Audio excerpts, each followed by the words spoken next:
nyuma y'uko abanyarwanda benshi bagiye batandukanye bakomeje kugaruka kuri indirimbo ya G-Tough, yewe bakanakomantinga bavuga yuko iyi ndirimbo nta butumwa ifite, ahubwo ari indirimbo irimo iyobya urubyiruko, ndetse bakifuza yuko yajya no muri RIB agasobanura ibyo yaririmbye rwose bitabasha gusobanurwa neza, G-Tough agatabwa muri yombi akabihanirwa kubera igihangano yari yasohoye kiyobya urubyiruko. G-Tough nawe ku giti cyiwe yaravugaga ngo we RIB nimuhamagaza yiteguye gusobanura buri kimwe cyose yaririmbye muri iriya ndirimbo yise aragitosa. Ngira ngo rero ni ibintu mwakunze kugenda mubona, iyi ni indirimbo yakunzwe gukinwa n'urubyiruko kenshi ku mbuga nkoranyambaga, ndetse n'urubyiruko rukayibyina ku muvuduko uri hejuru. Ni indirimbo rero yari iri gutrendinga cyane by'umwihariko kuri TikTok, aho wasangaga abana yewe n'umwana w'imyaka 8 arimo aririmba iyi ndirimbo. Ngira ngo mwakunze kugenda mubona amavideo agiye atandukanye, ku buryo bamwe bavugaga ngo urubyiruko rw'u Rwanda ruri kuva ruri kuganaho bitewe n'iki gihangano cya G-Tough, ari naho haturutse imvugo ivuga yuko iyi ndirimbo ya G-Tough ari indirimbo idafite ubutumwa, ari indirimbo irimo iyobya urubyiruko. Rero uyu mwanya iby'indirimbo ya G-Tough byamaze gukemuka, ikibazo cyayo abibazaga nimba nta butumwa ifite bakifuza yuko yabihanirwa byamaze kubonerwa umuti, ndetse iki kibazo rwose ntabwo ari ngombwa kuba cyatengwaho kubera yuko ubu ngubu cyamaze kuba cyasobanurwa neza G-Tough yagize muri RIB. Reka tubyinjiremo neza turebe ngo ni ikihe gihano G-Tough yafatiwe nyuma yo gukora indirimbo yise aragitosa, indirimbo idafite ubutumwa. Ni indirimbo uwo bita Silvizo nawe yakoreye ikava audio yayo ikamara umunsi umwe gusa, ifite ibihumbi 100 by'abaviewers ku rubuga rwa YouTube, kugira wumve uburyo indirimbo ya G-Tough ikunzwe. Ubundi ni ibintu bitakundaga kubaho. Ni indirimbo nabwo ku rundi ruhande Silvizo yasohoye video ya cover yayo yari yakoze ikamara umunsi umwe, imaze gukinwa n'abagera ku 200 ku rubuga rwa YouTube. Ni indirimbo rero iri gukundwa ku muvuduko uri hejuru, iri kurebwa uko bwije n'uko bukeye, amanywa ndetse nijoro hano ngaha mu gihugu cy'u Rwanda, by'umwihariko wagera ku rubyiruko.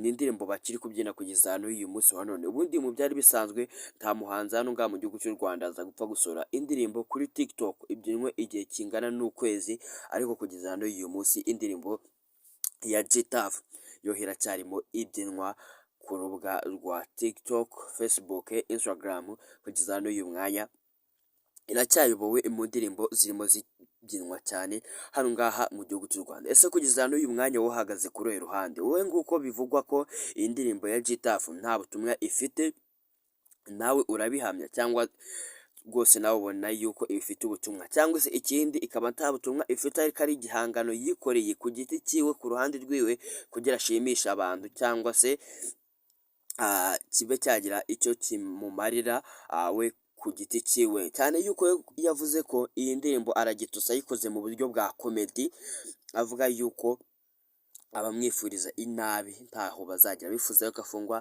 ntaho bazagera. Avuga yuko iyi ndirimbo yayikoze mu buryo bwa comedy bwo kwishimisha. Ubusanzwe ubundi ni umunyarwenya G-Tough, ngira ngo utaba umunyarwanda utamuzi. Uyu musore rero wavuga ko igihangano cye yagikoze mu buryo bwa comedy, atagikoze mu buryo nk'ubw'abandi bahanzi bose.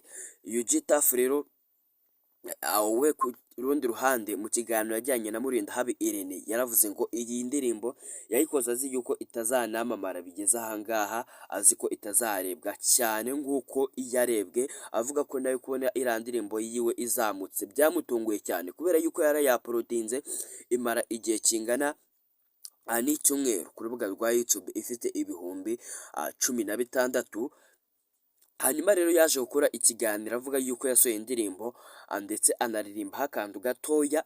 Yasoje avuga ngo indirimbo ifite ubutumwa, ari nako kantu kaje guhitinga cyane, bituma abanyarwanda benshi bajya gushaka iyi ndirimbo ya G-Tough kuri YouTube, ndetse itangira kuzamuka gutyo, aho ibyumweru 2 yamaze kuri YouTube. Icyumweru cya mbere kimaze ifite ibihumbi 16, ibyumweru 2 bimara ifite ibihumbi 240, imara ukwezi kumwe kuri YouTube imaze kurebwa na miliyoni. Ngira ngo urumva uburyo yahise izamuka cyane ku muvuduko uhambaye, ibidakunda kuba hano ngaha mu gihugu cy'u Rwanda. Ni mu gihe abandi banyarwanda b'ibyamamare kandi bari barimo basohora indirimbo zikabura views, ariko iyi ya G-Tough yohi yaje ari igisobanuro cyangwa se ari igisubizo ku muziki w'u Rwanda. Ngira ngo njye n'ubwo buryo nabivugamo kubera yuko yazamutse ku muvuduko uhambaye, ngira ngo namwe mukomeje kuba mwabibona. Uyu munsi rero iyi ndirimbo ya Getafu nk'uko nabikubwiye ni imwe mu ndirimbo ziri gukinwa, ndetse ku rundi ruhande abanyarwanda benshi bavuga yuko nta butumwa ifite. We ku giti cyiwe akavuga yuko ifite ubutumwa bitewe n'uko yayikoze mu buryo bwa komedi. Mwarabyumvishe itangira avuga ati yari afite umugore amutuma ibiro 4 by'ifu ndetse n'igitenge arabizana, maze ijambo benshi bakunze kugarukaho ni uburyo yatangiye atuma ibiro 4 by'ifu, ariko nyine akaza gushyiramo akantu kubita kuri ka. Ako kantu rero niko benshi bakomeje kwibazaho bagarukaho bavuga ati ese ka niki yari ari kuvuga bakubitaho. Ese nawe koko uyu musore Getafu ntabwo waba utamuzi cyane yuko ndi munini cyane hano ngaha mu myidagaduro y'igihugu cy'u Rwanda cyangwa se mu rwenya rw'igihugu cy'u Rwanda. Ni umusore rwose bigoye kuba wabona ikinyamakuru gikorera kuri YouTube cyangwa se TV ikorera kuri YouTube yaba atarageraho, kubera yuko inyinshi zikora ibiganiro uyu Getafu yagiye azigeraho, abitewe n'uko rwose abanyarwanda benshi bamaze kumukunda. Uyu Getafu rero avuga yuko ubundi mu busanzwe ku myaka ye 8 yari umwami w'imyotsi.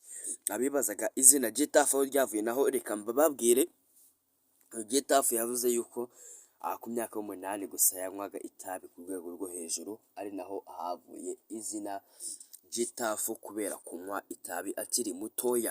Uyu musore rero igihangano cyiwe kubifuzaga yuko cyasibwa kuri YouTube ntabwo babigizeho, kiracyariho ndetse kiracyarimo kirebwa, bitewe n'uko we ku giti cyamaze kugisobanura.